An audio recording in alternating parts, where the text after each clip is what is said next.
excited to meet with you and to actually have this conversation, especially in regards to teaching abroad. Very passionate about it, and I see that you're very passionate about it as well. Can you go ahead and tell me, where are you originally from? So I am from San Antonio, Texas. I lived in San Antonio my entire life, went to university there. So Texas girl, born and raised for sure. Okay, good. And then you went to Thailand, correct? You Yes. finished? And go ahead. No, I was in Thailand first. You were in Thailand first. And what was your actual degree in? So I have a bachelor's degree in history and a master's degree in public history. Ah, okay. And then what made you kind of have that shift that you wanted to go abroad, or what was your main incentive? So I was finishing up my master's degree. This was spring 2016, and I wasn't really inspired by any of my job prospects. I had been working in museum education or outdoor education with the National Park Service, and just didn't feel like there was a long-term future there. And so I was like, I just kind of want to, not a reset, but try something new. And my boyfriend, my fiance now, had Congratulations, by the way. gotten laid off. Sorry. Oh, thank you. He had gotten laid off from his position in the oil field. And so we were kind of like, wow, we're both in this situation. We will probably never be in this situation again, where we have a time to do a, kind of an interesting thing together. And so we just started applying for jobs in Thailand. And I had a friend an acquaintance from high school who had been teaching there. And, truly just through Facebook, I was like, oh my gosh, she looks like she's having a great time. I'm going to contact her and see what's up. And she kind of showed us the ropes and the process of applying in Thailand. And honestly, we fell into it a little bit. It was kind of like a dream, and then all of a sudden it was a reality. And so we were super excited to be there together. But it was just, all in all, it was kind of we fell into it. Okay. Can I ask, how long was that process for you, like, to get everything together? So I feel like it was around Christmas time that we started talking about the idea. We had our first we applied in January, had our first interview probably mid-February, and then were offered our jobs about 2 weeks later. So all in all, I'd take about 6 weeks to have a job offer, maybe even more, like 4 weeks. And then we left May 1st. So 5 months from deciding to have the idea and actually leaving. Well, I think that's pretty quick. How did you deal with the bureaucracy there? Like, with the what? The bureaucracy, for example, like trying to get all the paperwork together, visa. Was that So our school, we're lucky that they have about 55 foreign teachers every year. So they're very well versed in the visa process and the work permit process in Thailand, which is incredibly complicated. So all we had to do was send a copy, we had to send a copy of our diploma, our birth certificates, passports, your typical immigration documents, and the school did all the work for us. We had to go we're from San Antonio, and we had to go spend a day at the Thai consulate in Houston to get our initial visa. But apart from that, the school did everything to secure our work permit and have all of that ready for us. We just had to visit the immigration office a few times. So did you get like a particular, because there's different classes of visas. Did you get like an actual work permit, or did you get like a student visa or?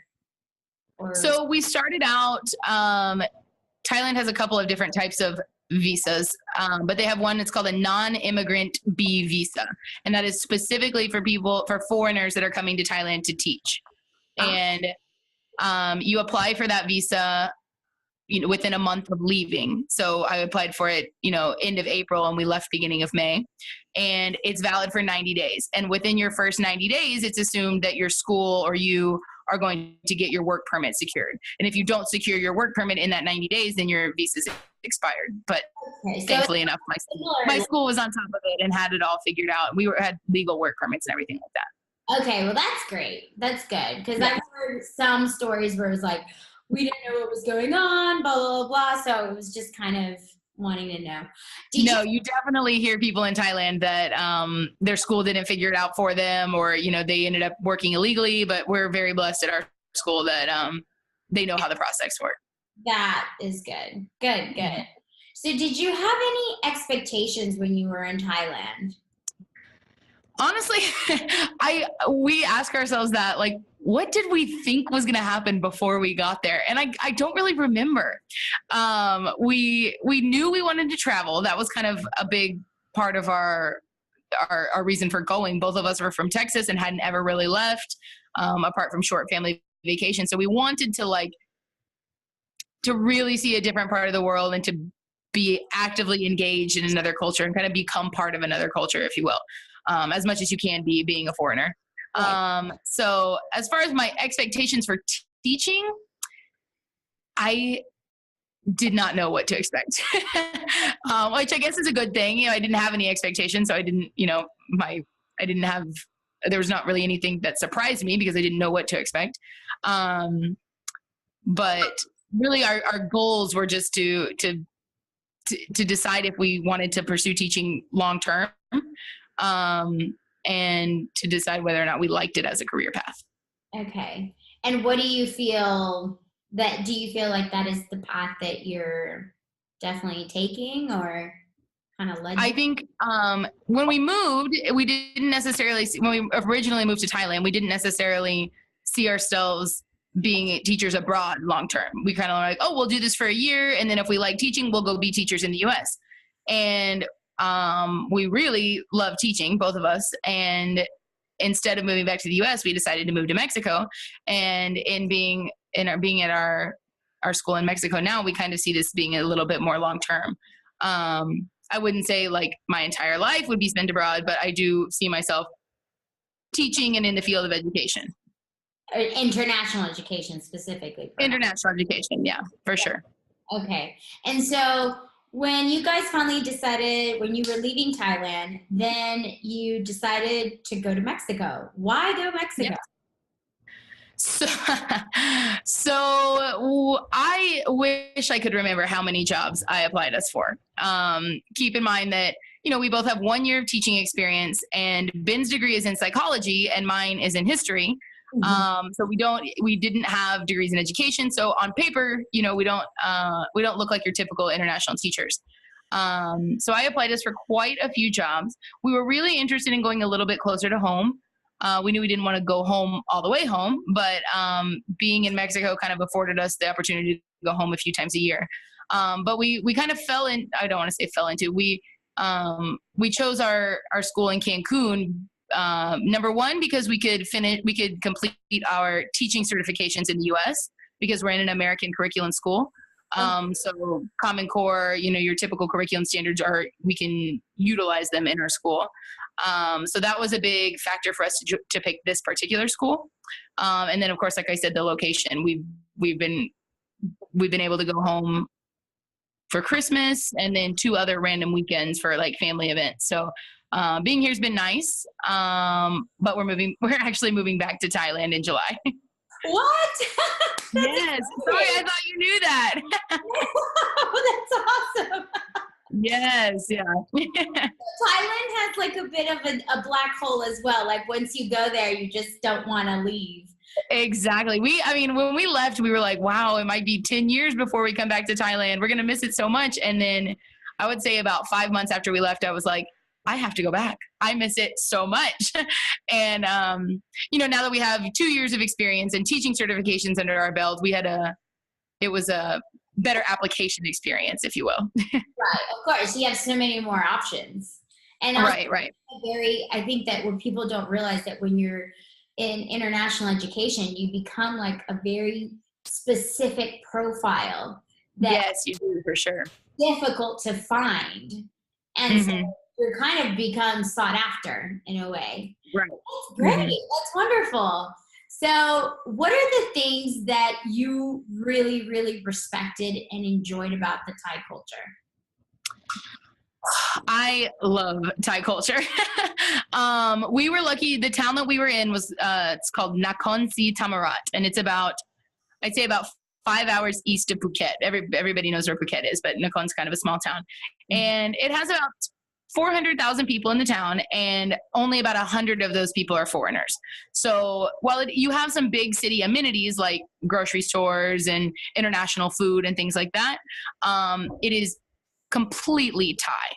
And that was, I think, such a great experience for us because we got there and obviously we don't speak any Thai, or we didn't speak any Thai. And we realized, oh my gosh, if we want to survive here, we have to learn some of the language. You know, there were so many times where we thought we were ordering like chicken and rice for dinner, and they would bring us, you know, fish head curry, and we were like, okay, we're gonna have to learn some of the language. Right. But even learning the language, I mean, by no means am I even close to fluent in Thai, but by learning some key vocabulary and key phrases, I think that really helped us engage with Thai people even more. You know, apart from ordering food, you know, communicating with some of the Thai teachers that don't speak Thai, or shop owners or parents, especially the parents of students. If you can speak a little bit of Thai, then you get to be much more engaged with the community. And, you know, apart from that, the food is wonderful. People are so friendly, so welcoming. I think in a lot of parts of the world, you tell people that you're American and they're kind of like, ew, you're annoying. Now in Thailand, it's, you know, there's not really any of that animosity held. And people realize, especially when you're in a small town, that you're there because you're teaching and you want to be part of the community, and you're not here as a tourist on vacation. You're excited to be here and teach their kids and to, you know, engage with the community on a deeper level. So I felt very welcome there. Okay, that's good. So you felt, the good thing is you were able to kind of somehow immerse yourself in the culture. Yeah, for sure. What were some of the difficult aspects of living abroad, though? Thailand, Mexico's easier because you're closer to home, but you could even compare things that, I don't know, would go. So we recognized a little bit of a pattern. I would say it took us about 6 weeks to really feel, I don't even want to say adjusted, to feel comfortable in the slightest in Thailand. Like I said, not knowing the language, not knowing how to get around, you know, having to buy motorbikes, just being completely, imagine moving to a new city in the US, that's stressful. But when it's another country and they speak a different language, you're just like completely overwhelmed. And, you know, getting Wi-Fi set up in your house and finding a landlord who hopefully speaks English, all of those growing pains that you would experience moving to any new city are exacerbated, mostly because of a language barrier. So I would say it took us about 6 weeks to really feel like we weren't drowning, if that makes sense. And when I say we recognized a pattern, the same thing kind of happened when we moved to Mexico. And we live in Cancun, which is like the most American city in Mexico. You know, it's completely right. Lots of people speak English, but we still had a really hard time. We had to find our own house to rent. We had to figure out how to set up internet, how to set up the water bill, you know, get the water to come. And I speak decent Spanish. I would say I'm probably like 70% fluent, but all of a sudden I'm like having to organize meetings with people I don't know. And just the growing pains are hard. So for anybody who you know, they're just starting out, if you're in your first 2 months and you're drowning, like that's super normal. And I anticipate, even though we've lived in Thailand before, we've never lived in Bangkok, and we'll be moving to Bangkok. You know, I anticipate some of the same problems, just those initial organizational things that are just completely overwhelming in another country. No, definitely. Okay. So what about in the classroom? Mm-hmm. My blog focuses a lot in things that happen in the classroom. And what are some of the things that you notice between, for example, in the Thai culture? Because there is always a cultural element. For sure. When you're teaching in either Thai culture, and now that you're in, well, they don't like to be called South America. They're North America. So in a North American country, what do you, and now that in a different language, what do you feel you perceive was different, the same things that you get insight? Oh, sorry. Didn't mean to interrupt. Oh, no, you're good. You're good. Okay. So, when I moved, first of all, let me backtrack a little. When I moved to Thailand, I wasn't completely sure what I would be teaching. I was hoping they might put me in high school social studies, but I knew that there might be the opportunity I would be in kindergarten. And I ended up in kindergarten. And so that, I mean, like I said, I didn't have any expectations, but it was still, you know, I have a master's degree in history, not in early childhood education. So, and then now in my school in Mexico, I teach 10th, 11th, and 12th grade history. So much more up my alley content wise. And I do prefer high school kids much more than little kids. But there are still some cultural things that exist regardless of what grade level you're teaching. So for example, in Thailand, and I watched my friend April's interview with you too, and she mentioned this, that corporal punishment is a thing. And it's really weird the first time you see it because you don't expect it. You know, having gone to school in the US, when a teacher, you know, slaps a student on the wrist, it's like jarring. Right. And I was so lucky to my Thai teacher. We shared a classroom with a Thai teacher, and I basically taught every other hour. I would have an English class, and we'd switch, and then she'd have a Thai class or something, and depending on the day. But we shared the class 50-50 and the responsibilities. Well, she had more responsibilities than me, but she was not into corporal punishment. You know, she understood that there are many more successful ways to deal with classroom management. So I was lucky that I didn't have to deal with that. But, you know, you're in the cafeteria and you see some of the Thai teachers spank the kids, or at another school in town, at another school that I know of, they would hit the kids on the backs of the leg with a switch, and kids would have like blisters on the back of their leg. Oh, wow. And I was just really surprised that it was 2017 or whatever, 2016, whenever it was, and I was seeing that. Right. So that was something that took a little bit of adjustment. Yeah, you know, you change what you can, but it's you know, you can't single-handedly change something that's been around for a long time. So, you know, my idea there is to lead by example and, you know, make as many small changes as I can. So that was one thing that was very shockingly Thai. But other than that, you get that especially in my school, and it might be unique to my school, that you get a lot of parents that are so engaged. And most of my parents didn't speak English. I would say like 10% spoke English. And but they, you know, they want to communicate with you any way they can and talk about their kids and their, you know, what can we work on at home, and what's she excelling in, or what does he need help with? And so the engagement of the parents was one thing that I didn't expect them to be so engaged, but it was like so welcoming and so great to like kind of build those relationships with my kids' parents. But in Mexico, so my school is an American curriculum school. And so it's just like going to school in the US, except you have a few Mexican history classes and Mexican law and Mexican geography, things like that. A few different classes. But as far as like the school culture, I would say it's more relaxed than a US public school, probably even a US private school. Okay. There's just some flexibility that you get, especially because it is a private school, you know, with field trips and doing, you know, special projects. And I can't really think of an example, but just that you get some freedom with what you're teaching. You have your standards and you have your curriculum and you have the goals that you need to meet. And then it's kind of, you be creative as a teacher. And the best way you think to teach these kids this information, try it out. And that's one thing that's been really awesome. And it really allowed me to grow as a teacher, kind of forced me to grow, is to, know what my goals are and just think out of the box. And what's the coolest way to teach this? What are my 18-year-olds going to think of this? What are my 15-year-olds going to think of this? So that's been a really awesome facet of my job here.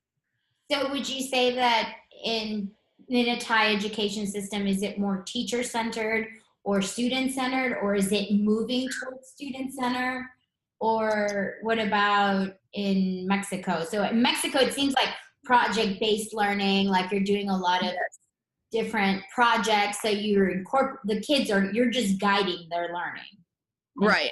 I would say in both of my experiences, I've had a lot of flexibility. I had my curriculum, I had my standards, I had the goals I needed to meet, and I could do it in whatever way I wanted to do it. I would say that in Thailand, because it was my first year teaching, I could have done a little bit more to make it student centered. And something that I'm doing now that I have essentially 2 years under my belt, is I've realized how to make that work. So I wouldn't say that it's a exclusive to Thailand or exclusive to Mexico thing. It's just that I've been afforded a lot of freedoms in both schools, and I gravitate more towards a student centered project based approach. Okay, gotcha. And then what about, if, let's just say, how do you travel? Like, do you have 2 suitcases? Like, what is are you a minimalist, or are you trying, or? I'm laughing because my husband and I, or my fiance and I, have this conversation once a week. He travels in a 40-liter bag that's about the same size of the bag that I take to school every day. Like, we went to India for 26 days, and Ben brought like 4 pairs of shorts, 4 pairs of t-shirts, and 10 pairs of underwear. And like, he's fine. Me, on the other hand, not so much. I have a 50-liter backpack that I typically take. I decided in Asia that the sidewalks are so terrible that a rolling suitcase wasn't going to work, and a backpack was the way to go. And that's kind of held true in Latin America. So I will say, when we were in Thailand, we got to travel a lot. We went to Thailand plus 7 different countries, and that was absolutely wonderful. In Mexico, the cost of living is quite a bit higher, especially in Cancun. So we did a road trip around the Yucatan Peninsula. We rented a car for a week, and we had a great time doing that. Kind of exploring the area that we're in. And then for spring break, we spent 2 weeks in Colombia. So our travel opportunities have been less in Mexico. I take that back. We did get to go to the United States for 2 weeks, but I forget that that's considered travel. Yeah, like, I'm going home. Yeah, I'm going home. But typically I overpack, and I wear like long flowy skirts and long dresses that take up so much space, and I always bring too many shoes. But I try to be minimalist. Okay. Well, the reason I ask is, like, for example, what would be the thing that you would recommend a teacher that's about to move abroad to bring with her or him? Like 5 things. If they were to bring 5 supplies from back home, what would the things be? I got to think about that. Well, I will say in Mexico, I've been able to find essentially everything I need. Thailand, not so much. One thing, and this is kind of me specific, but I'm sure it affects a lot of other women, is if you are bigger than a size 10, which I'm essentially a size 12, you will not find clothes your size in Thailand. So expect to, have friends, I ordered stuff on Amazon at home, and then would have my friends bring it to me when they would come visit, or my mom bring it to me when she would come visit. So if you have a shoe size bigger than a 9 or a clothing size bigger than a 10, bring extra clothes, bring enough clothes, because you're not going to find that there. This is one thing that affected my fiance. He loves to cook. I couldn't care less about cooking, but we missed like a lot of spices back home. So like fajita seasoning, chili mix, Cajun seasonings, things like that. Yeah. We had his mom send us a big package of a bunch of spices and seasonings. Not sure if you're supposed to do that, like if that's against customs rules, but it worked for us. It depends on the country. Because like, yeah, it depends on the country. My mom did that for me, and then the following year they charged me for it. It was just, yeah, you never know.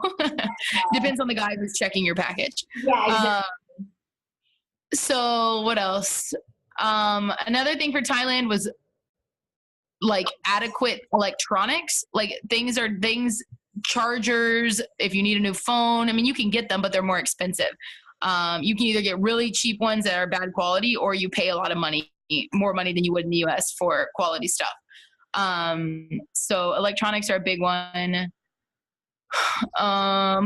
We've just made a list yesterday of all the stuff we want to buy at home before we go. Rain gear. It rains, especially in Thailand, like you wouldn't believe. Mexico too. It's a tropical climate, and it's harder to find, nice rain boots or rain jackets that won't get holes in them. You can find them, but it's much easier to buy them back home and bring them with you. And last thing I did, just remember this, is like bed linens and towels. They're incredibly expensive in Thailand for whatever reason. And like, they have the ugliest prints and the most terrible quality.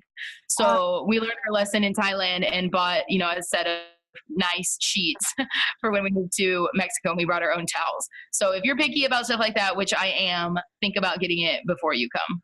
Okay, cool. That's a great tip. That's good. Mm-hmm. Yeah, because it's true. It's really hard for me to find like 500 count sheets here sometimes. Yeah. And or like twice the price if they would be or I have to go to a really fancy shop to get it. So it is quite pricey. And then let's see, the last one that I kind of wanted to ask you was, for example, let's see. Okay, yes. To sum up your experience, what would be a quote or something that you would say that you learned from?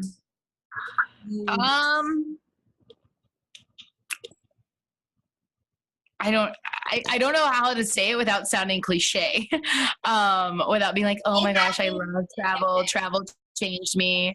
But I really think that our last 2 years, and especially it's been great for me and Ben to do this together. You know, we've been together almost 6 years now. But moving abroad together is like a totally different thing. But I think it's been inspiring. It's inspired me to try things that I never even knew existed, go to places that I'd never heard of, try foods that I otherwise would have like turned my nose up at. So just living abroad in general has opened my mind, opened my possibilities in a way that I had no clue it would in my initial decision to move abroad. So there were so many little surprising inspirations that I've come across in the last 2 years that I mean, I want to keep doing this for as long as I can, for as long as I have it in me, because there's just so many wonderful, inspiring adventures that come out of it. That's great. And so have you set a date for your nuptials? We have. Originally, we were planning everything for October 20th because we thought we were going to be in Mexico. But since we are moving to Thailand, we moved it up to July 7th. And so we just have like 8 weeks. That's great. Will it be in Mexico or in the States? It's in San Antonio. We have a lot of family in San Antonio, so we'll have it there. That's great. That's lovely. And then last question, what would be advice you would give to people that decide to want to teach abroad?